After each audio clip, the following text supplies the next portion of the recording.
Yo, what up, fam? My name is Chris Vargas, and I'm here with the good homie. Blame Mountain. And we are here with Lonely Star Comics. We are doing a deep dive. We are doing a panel discussion right now on a new comic that just dropped. It's called 40 Seconds. No doubt. So we'll take a kind of a deep dive into pop culture, reference some literary terms that you may not be familiar with. We'll take it old school, like your senior English. Let me be your senior English teacher. For those of you out there who didn't have a good experience in your English class, we're about to change it up. Let's take them back. AP Lit. Let's jump into it. So what comic? We got 40 seconds. The interesting thing about this is an original through ComiXology.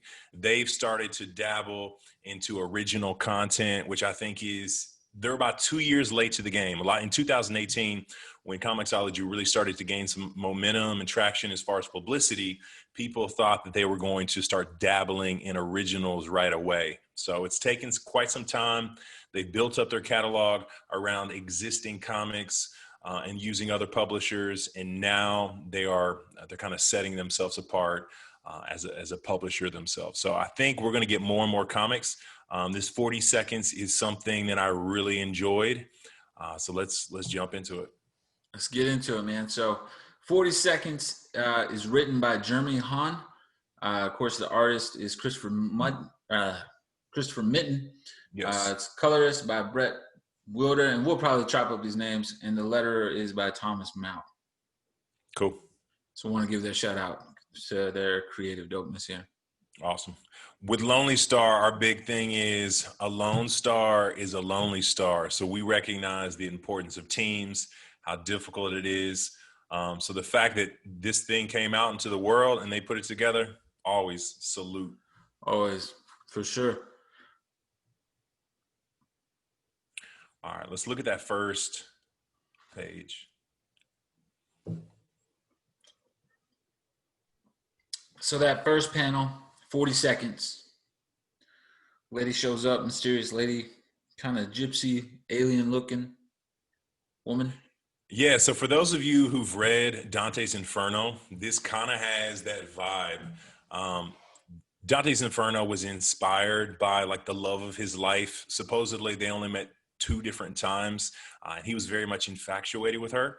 So when he created Inferno, Beatrice sends Virgil to act as a guide throughout his journey through hell and through purgatory, and then ultimately she transitions as his ultimate guide as he moves into paradise, because Virgil's a pagan, so he can't continue to go on into heaven. So when I first saw these opening frames, I immediately thought of her.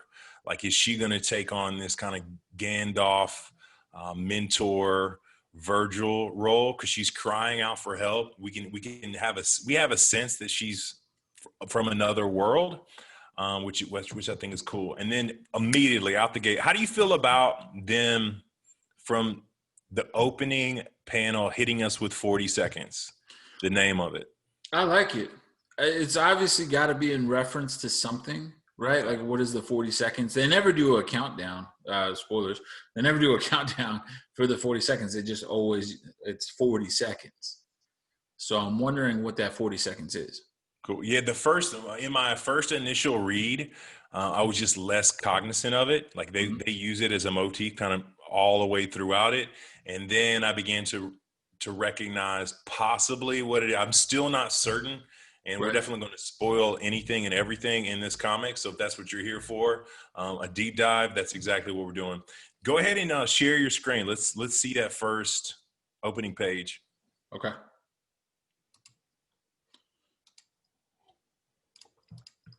So this is that first panel, right out the gate. What I love about it are the colors. Now, this is based in the future, and I think sci-fi, future-esque genre is really challenging to establish that world. I think what a lot of writers and creators do is they think post-apocalyptic, and so everything is real grungy and dark and grimy, but it seems as though they're taking a different approach. The colors are light, whimsical, effervescent. It feels it's really beautiful, when you Right. really I break mean, it the down. artistry here is definitely on point. Uh, because you're right. For the most part, most people in the future, when they write these stories, most of the time it would be dark. Like everything would be blacked out, a little bit of white, a little bit of, just barely any kind of colors. But this one is super colorful. And I love that the alien is not like, I mean, she doesn't feel like too alien-esque. You know Yeah, what I mean? yeah. Almost feels like just a regular human, a little I, humanoid. I think just the small details, like in that third panel on the first page, she Uh-huh. has the jewels Mm-hmm. above her eyebrows, Mm-hmm. which is different enough to let us know that this is a different culture. Like this Right. culture, not necessarily is more advanced, but there is something unique about this culture outside of what we see currently in humanity. So I think that's Right. really interesting. Nice little details for sure. All right. So then on page 2, granted, he wakes up our main character. What I think at this point is going to be our protagonist. Our main character is awoken from this dream. And that's exactly how Dante's Inferno starts off. Like he wakes up, he's kind of along a mountainside, and then all of these terrible creatures appear, and then that's when Virgil steps in. So it's interesting that they made that allusion and kind of draw those parallels between a classic work. So he wakes up out of bed, and I don't understand what's wrong with his teeth, though. Is he just grinding his teeth throughout his dream? I think I don't think he's grinding his teeth. I think he's maybe slept on his shoulder wrong or something is happening. I think what it was, and are we spoiling this? Yeah, we're gonna like spoil this Okay. whole thing. So if you're Because he watching this, later we're on, about to get into all of it. okay, so if you want to read this comic and you want to come into it like brand new and then catch up with us, pause because I'm about to spoil something right now. But I think that him grabbing his shoulder is maybe an allusion to later on in the story he gets shot with Oh the arrow, wow, okay, yes, which is not something I thought of until you just said that. yeah, because he does kind of like.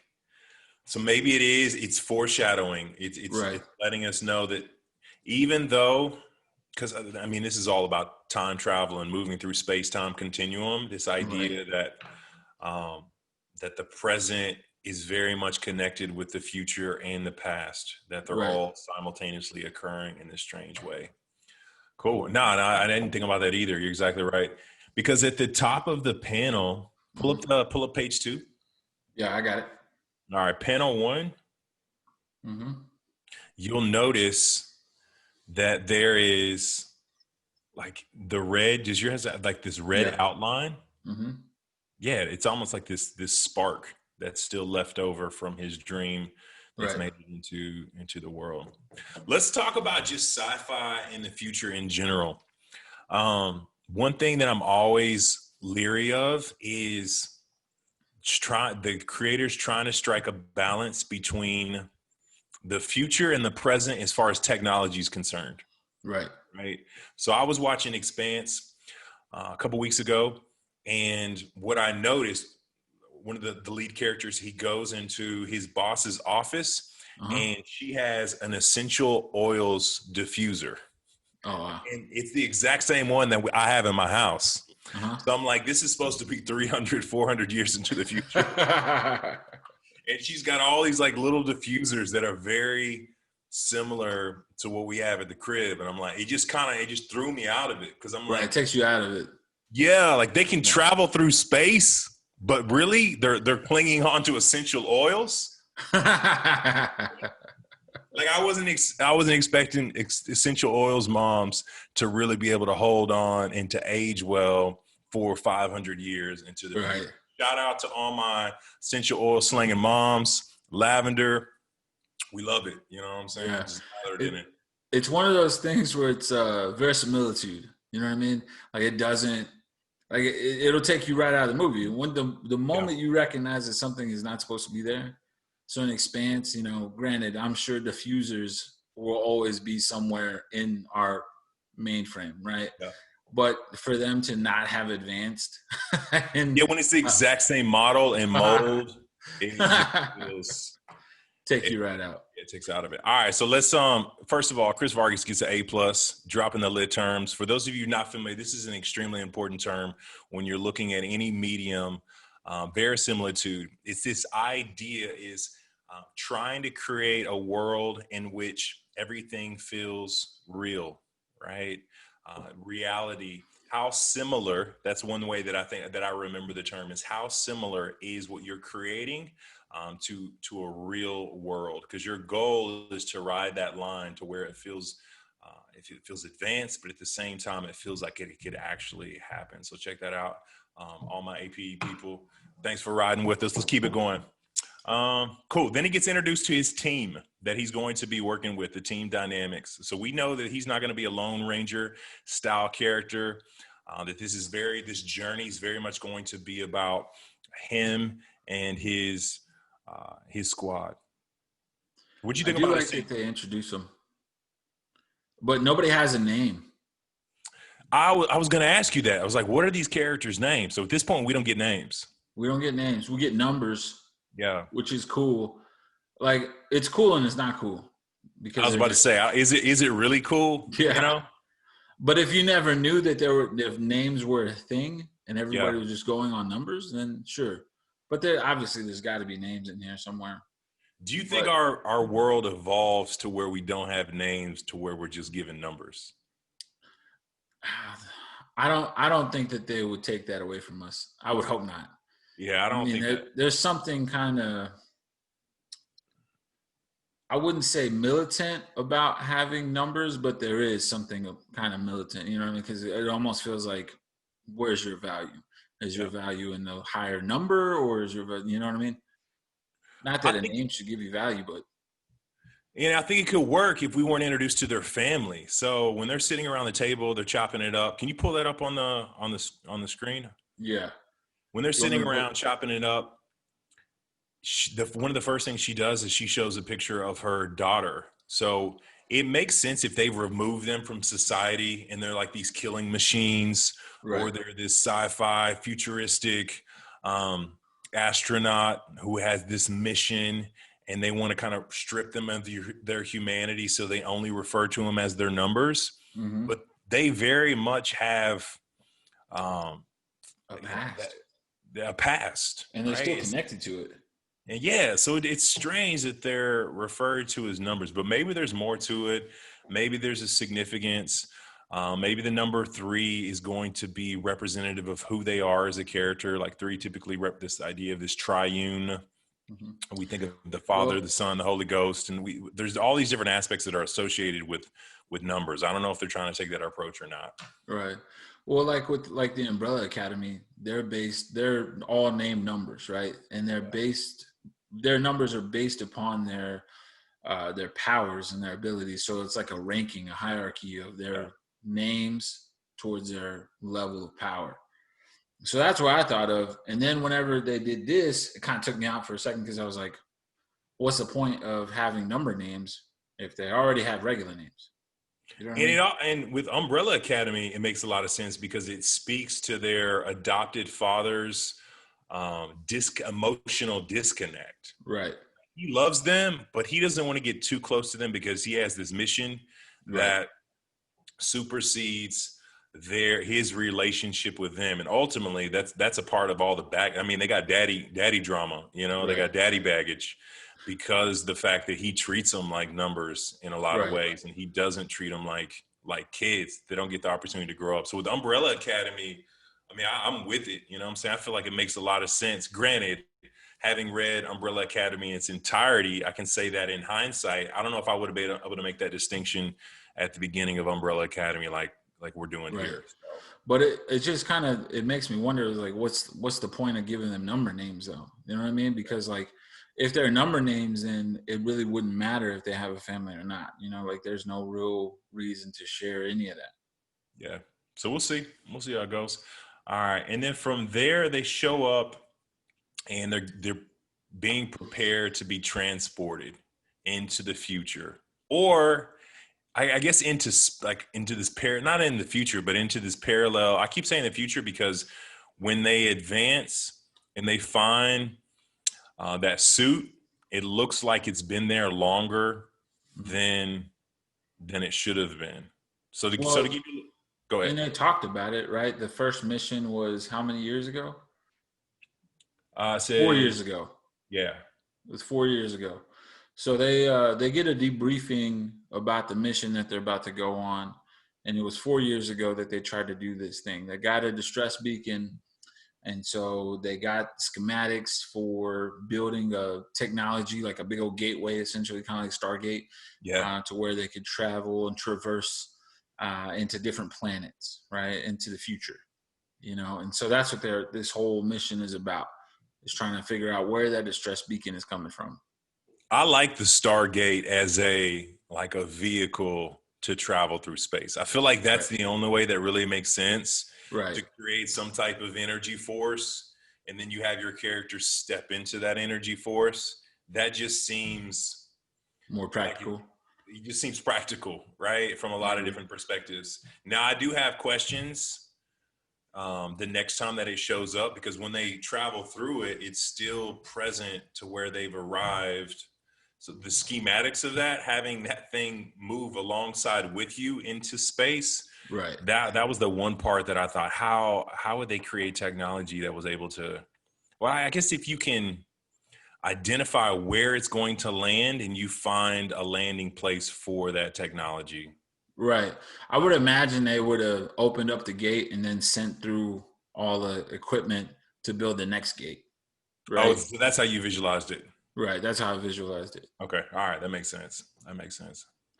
So they get ready to leave. They mentioned, how long are they supposed to be gone? This is supposed to be a quick mission. Right. They said it was supposed to be like 3 days. Yeah, they're going to dip in 36 hours. 36 36 hours. hours. Yeah. So a day and a half. Day and a half. They're supposed to be In gone. and out. They've received this distress signal. They've already sent out a crew. The crew didn't return. So they built out this piece of technology. They're stepping into a new world, a series of new worlds, in order to follow this distress signal. And all of this is supposed to happen in 36 hours. Okay, cool. What's crazy is like they've been working on this for a while, right? They've talked about it. They've worked through a lot of the kinks. So it's interesting what happens when they actually walk through the gate. No, I agree. I feel like they feel like it's supposed to go a lot smoother than it does. Of course, it can't go smooth because then we have no story. So there have to be complications along the way. We have our exposition where we get introduced to the background, and then they step into the portal. Pull up the panel that has the portal, kind of like the Stargate.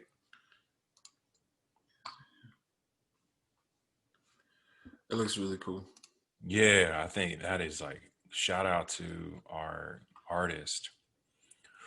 What I like about it is it feels very menacing, and then also just dazzling and beautiful and breathtaking. Like they're stepping into the sun, and we all know what happens if you step into the sun. Oh yeah. Like it looks freaky. Like at first I was like, whenever he puts his hand in there, it almost looks like his hand starts to disintegrate. Yeah. You know what I mean? Which is a really cool thing because it does. It looks like he's putting his hand into the sun. I love that. Can you zoom in on that panel and Let's show try me that real that? quick.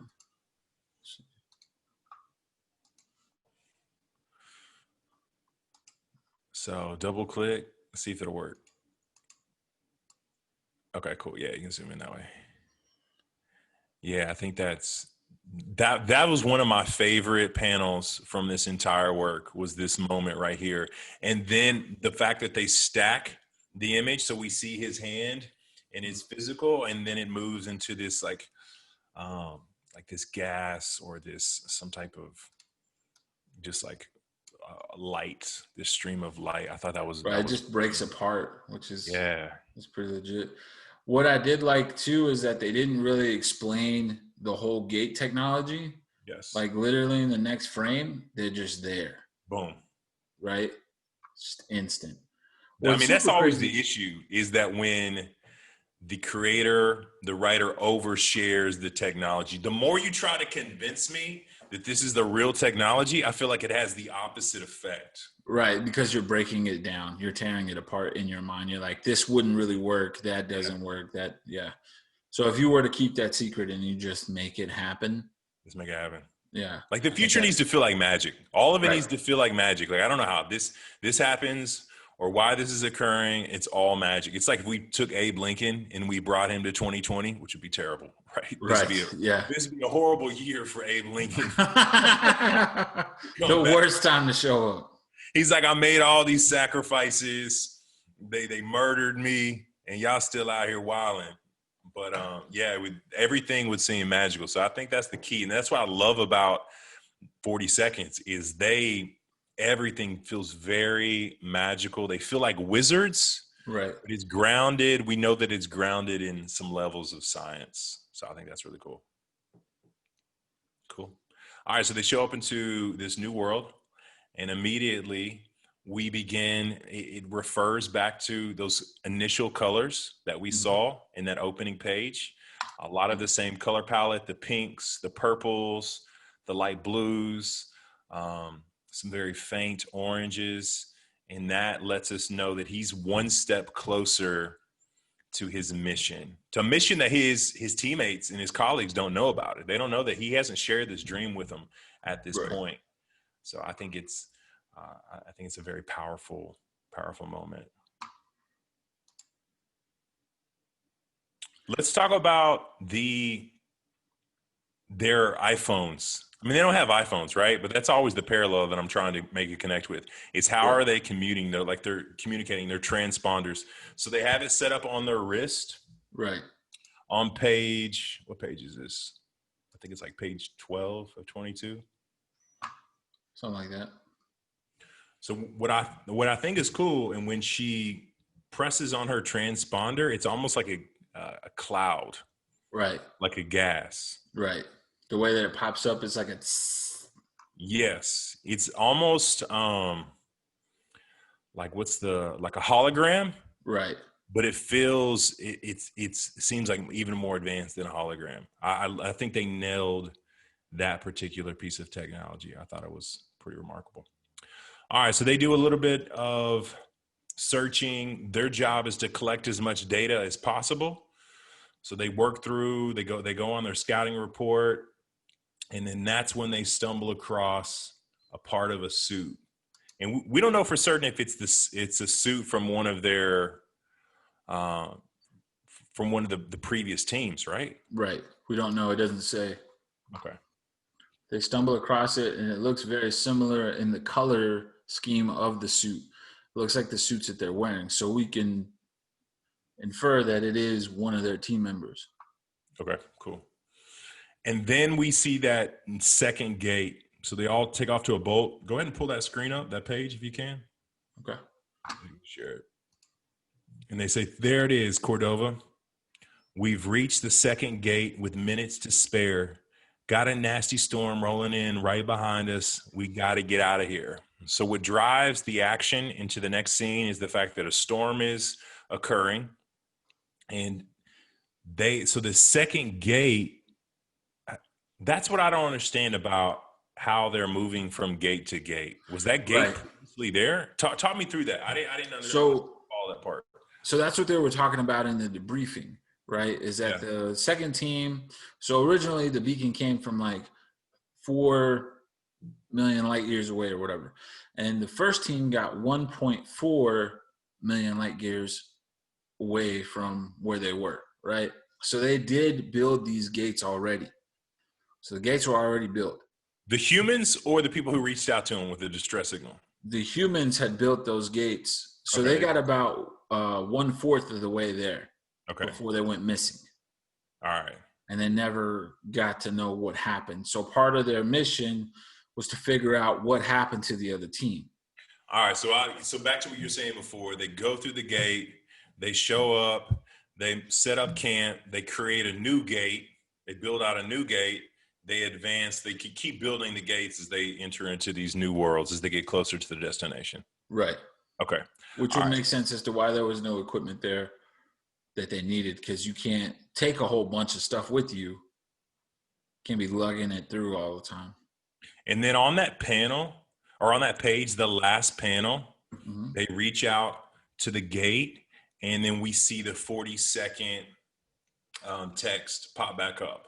This is my thinking. I could be totally wrong. I think the 40 seconds represents how long it takes for them to pass from one gate into the next world. Mm. That's my assumption. I don't know if that's correct in thinking about it that way. But anytime something like that occurs, the 40-second text box pops up, and it makes it seem as though the 40 seconds represents how long it takes to move from one space to the next. I was thinking the 40 seconds was how long it took for the gate to activate. Okay. Like from the time that they hit the button, it's 40 seconds. So they have 40 seconds before the gate shuts back down. Right. So they got 40 seconds for the whole thing. So for the start of it opening to the closing of it, they got 40 seconds to get in there. So it's almost like a 24-second clock, right? NBA playoffs, you got 24 seconds, you come down the court, they start the clock, and you got to get it off in 24 seconds. If not, then there's a penalty, you lose possession, that type of thing.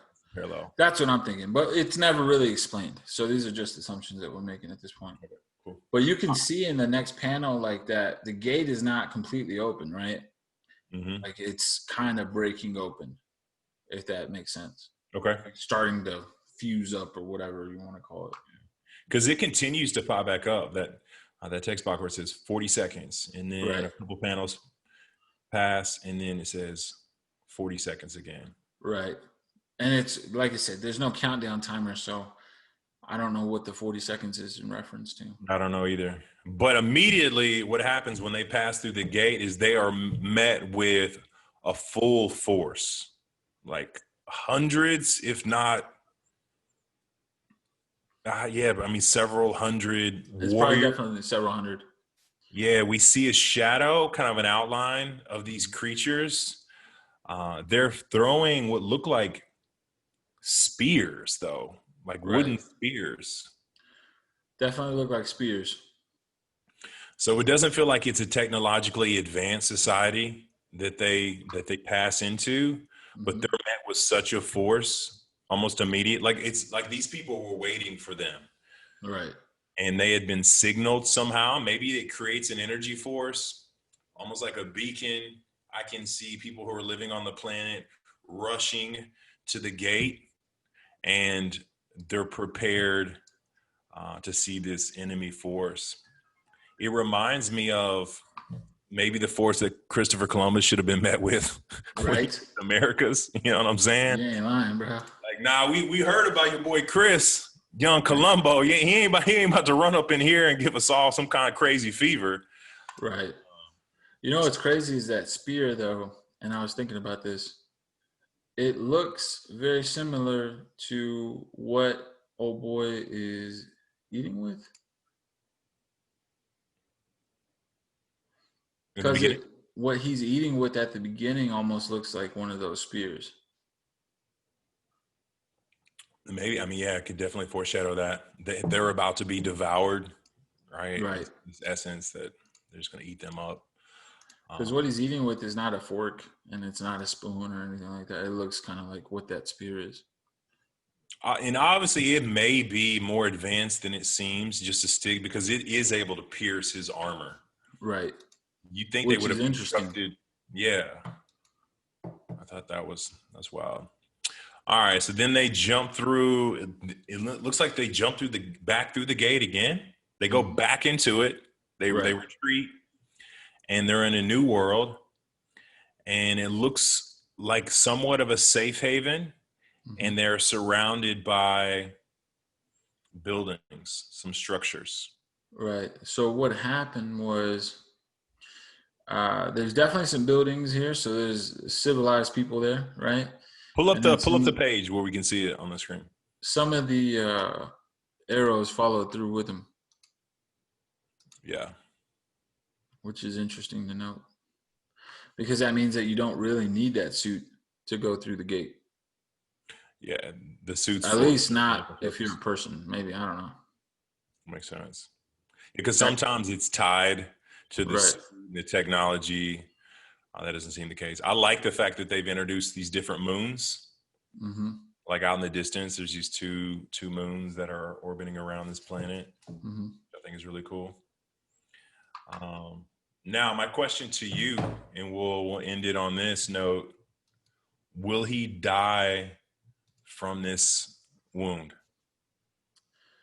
That's a very good question because they put some kind of sedative into him, right, just to kind of chill him out. So maybe Yeah. like an IV or whatever to kind of chill him out. But what's crazy is he falls asleep here, right? Mm-hmm. So the last panel he's falling asleep, and then in the second panel he's waking up. Is he? Is he waking up? I feel like his eyes are completely closed. No, he's what I'm saying is they're closed right here, Yeah. but on page 2 when we first see him, he's waking up. Oh, okay. I see. Like the. And that's when he wakes up with the in my shoulder thing.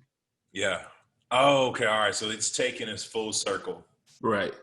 No, I like that. I think when comics do that, or just stories in general, I like the fact that they can bring us full circle and Right. keep everything really tight Right. between the exposition, the rising action, ultimately the climax. Mm-hmm. And then what's different than in a movie, if this was a movie, they would have wrapped everything up with a denouement. But the key to good storytelling in this type of format is to have your characters continue to bleed, continue to suffer, and Right. continue to lose. That's the difference between television and ultimately movies.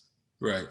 But yeah, I think he definitely has to recover from this because he Right. seems as though he's going to be our main character. Now, if he would have mentioned the dream to his Mm-hmm. team and then they can continue on with that knowledge, then then he's more disposable. But since from a reader standpoint, he's the only one who possesses that knowledge and seems to have a connection with this Virgil-esque, Beatrice-esque character, then it lets us know that his security as far as surviving is going to be long standing until she either meets with someone else or he passes that information on to the rest of his team.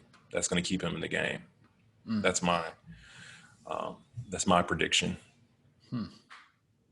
It's interesting because I'm wondering if they're gonna do the all you need is kill type of deal, Mm-hmm. where that there's a anime called All You Need Is Kill, and they made a movie out of it called Live Die Repeat Okay. or Edge of Tomorrow. Every time that he dies, he wakes back up and he has to relive the day until he furthers along his mission. So Okay. I'm wondering if they're doing the same thing here. Like a Groundhog Day kind of, not So, necessarily Groundhog Day. It's borrows some of those conventions right, from correct. that movie. That makes sense. What do you think about the overall pacing? Like, I think let's It's just call good. it a pilot. Like first issue pilots, there's so much ground that you have to cover. Right. What would you have liked to have seen, and what did you really appreciate about what they were able to accomplish? Man, I With like that they just got straight to the point. Like, there's a few opening scenes where he builds a little bit of dialogue, so you kind of get to know this person just a tad bit. Mhm. But when they get to the debriefing, which is really cool because they're able to just explain everything, right? This is the mission. This is what we're doing. This is why we're doing it. Now go do it. Yeah. You know what I mean? No, I really enjoy the pacing. This was 22 pages. Mm-hmm. Um, I would have been open to another 4, 5, 6 pages. I mean, Right. me personally, I just feel like 28 pages to 32 pages is Mm-hmm. the sweet spot because it allows you to do a little bit more character development. I just finished the first issue of Sentient, Mm-hmm. which it was either nominated for an Eisner Award. It may have won. I'm not certain. But what they do a really good job of, it's very much about these mothers and their daughters and their children. And they spend 4 or 5 pages paralleling how they get ready in the morning just Mm-hmm. to showcase how they're different parents, and it showcases how close they are to their children. They both love their children in their own unique way. Right. I think without those moments, I don't feel as much of a fondness to those particular characters. Because if this guy lives or dies, how attached to him are you at this point? Right. No, you're not attached to him, so it doesn't matter if he lives or dies. Yeah, the only reason that he needs to live is he's the only one who's had this dream. So we need him from a plot standpoint. But as far as an affection toward this character, I don't feel. I mean, yeah. I mean, if he, it's like what's that? What's the line in Rocky? If he dies, he dies. If he dies, he dies. That's how I feel sometimes, and I think that's what like we as creators need to be mindful of when we create these characters is that if the reader, aka Ivan Drago, is like he dies, then we need to take a couple more pages and Right. we And need to flesh out build that out story. those moments so that they feel the way we felt when um, when Apollo was dying, right? Like Right. they had spent all that time showing that relationship and how he had nurtured that relationship with Rocky. And so when he gets ready to die, like that's a big moment for us. Right. And we don't ever want the reader to feel like Ivan Drago, where it's like if he dies, he dies. Right. He just doesn't care. But I'm super. But the thing they did enough, Right. and this story is beautiful enough, and they've teased out enough to where I'm still on board. Like I'm Right. still super excited about issue 2. I know we're going to get more of that. I know that Jeremy Hahn and Christopher Minn, they're going to deliver on that. And so I'm super excited about issue 2. It's definitely pretty legit. I was really intrigued by it. I'll say that much. I'm Yeah, excited to see where it goes next. cool. If you were to make some predictions, let's throw out some predictions. You know, maybe we're right, maybe we're wrong. Where do you think this thing heads in the next couple issues? Man, I think it's gonna go exactly what I was talking about, like maybe like an Edge of Tomorrow type of deal, Okay. where like he'll wake back up and he'll be like, "Oh, what the heck," you know? Okay. And he'll get He will another shot at it. remember that it happened to him. Yeah. Nobody else will know that it happened. He'll know, right? And now in this next episode, or this next comic, I should say, he'll let them know, "Hey, I had the craziest dream. Yeah. We did this already, and this is what happened." I mean, that would give him like a superpower, you know, so that would make him more of a, like he has this ability. Because right now, none of them have any distinct abilities. It's not like Right. Ocean's 11, where every character, you know, you got the tech guy, Right. you got the leader. Like they don't have any distinct roles at this point. Right. They're all just kind of soldiers, Mm-hmm. astronauts. So I'm looking forward to the development to find out what all of their specialties is. Right. Because they got to be able to do more. They weren't just chosen for this mission for no reason. Cool. All right. Well, we appreciate y'all rocking with us. We will continue to bring you reviews, deep dives on ComiXology original works.